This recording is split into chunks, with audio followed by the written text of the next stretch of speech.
Ending our reliance on fossil fuels has to be the holy grail for the 21st century. Global leader in the race to harness the potential of green hydrogen and its green derivatives like ammonia is InterContinental Energy.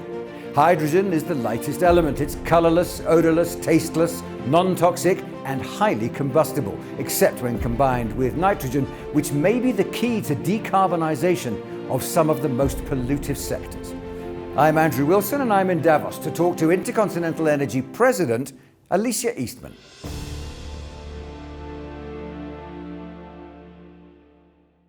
Okay, Alicia, great to talk to you. Most people have heard of hydrogen as a fuel in some form or other. Tell us a bit about green hydrogen and also the energy potential that offers us. So the beauty of green hydrogen is that by making it with renewables, it's completely free of greenhouse gases if you use it as a fuel. So you can burn it, you can use it in an internal combustion engine, and you can also use it in a fuel cell, and it has no greenhouse gas release into the atmosphere. So first of all then, do we have enough renewables? Are they readily available when you want to do something like intensive hydrogen production? Well, in a lot of places of the world, we do not have enough renewables, and we also don't have enough space to put more renewables. So some of the most forward areas, like the EU, for instance, would love to build lots of renewables, but there's just no space, and getting permits is very difficult.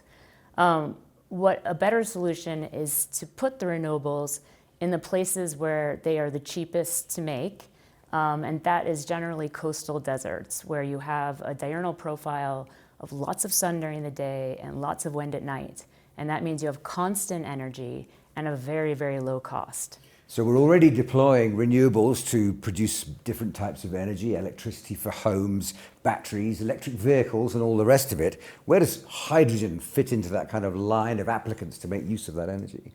Almost 50% of what is needed from a fuel or from an energy source can be handled with electrification. But in a lot of cases, you're not next to a grid.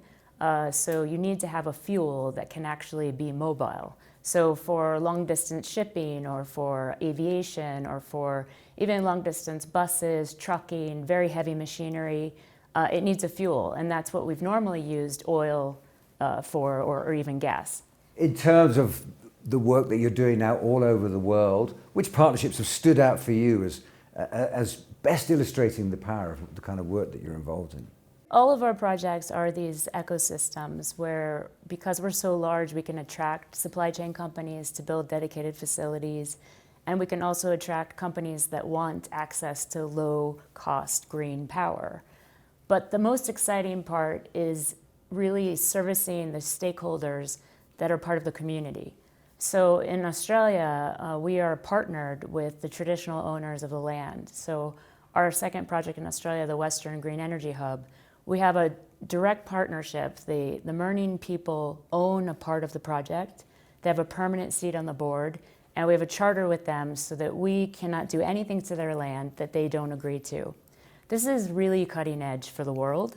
For Australia, it's certainly very cutting edge. The mining community has really exploited native populations for a very long time. So we really feel like we're making a huge revolution for especially indigenous peoples and traditional owners of the land, to include them as stakeholders, as the true owners of the land, to have this so that they have not only profit, but also they can oversee the use of the land. And the beauty of hydrogen is that it's not extractive, because we just use wind and solar. It comes back every year, and we can be gone in a year if we need to be. We don't have to damage the land. We don't take anything from it.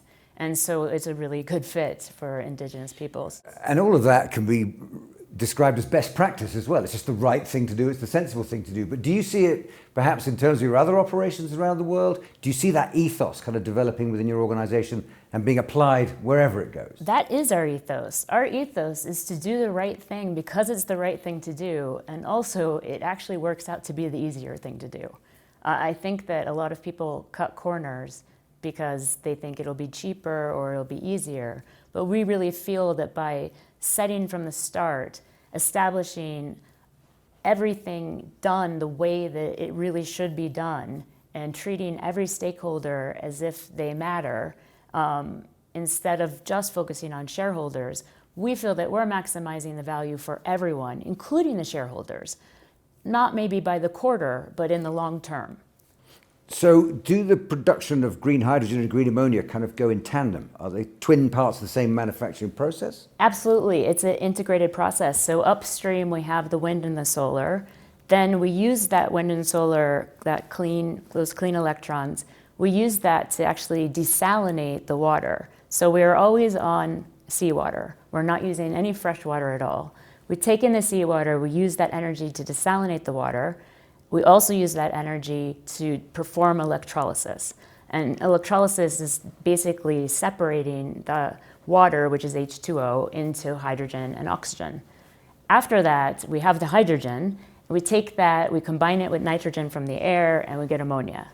And that's all one process. And it's very important that the energy is available round the clock so that that is the least expensive process possible.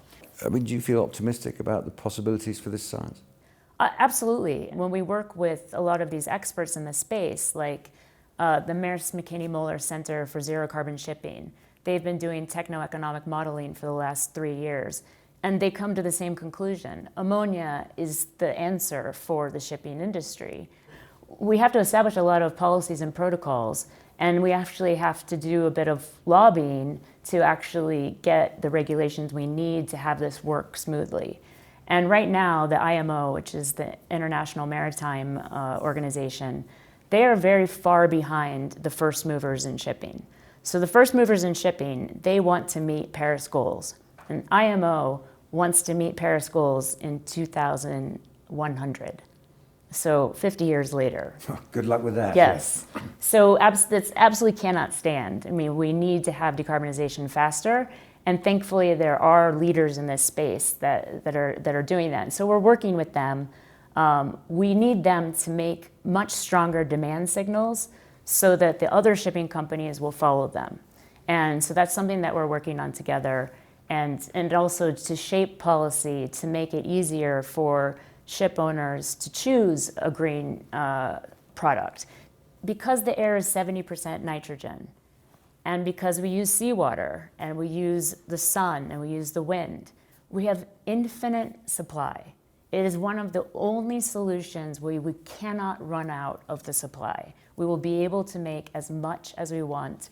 It'll just be in really special places in the world, like all of Australia and a lot of the Middle East. But that's fine, as long as you can make it really inexpensively. That means you can transport it, and then other people, everybody can have green energy, even if you don't have the space yourself. Alicia, great talking to you. Thanks very much. Thank you.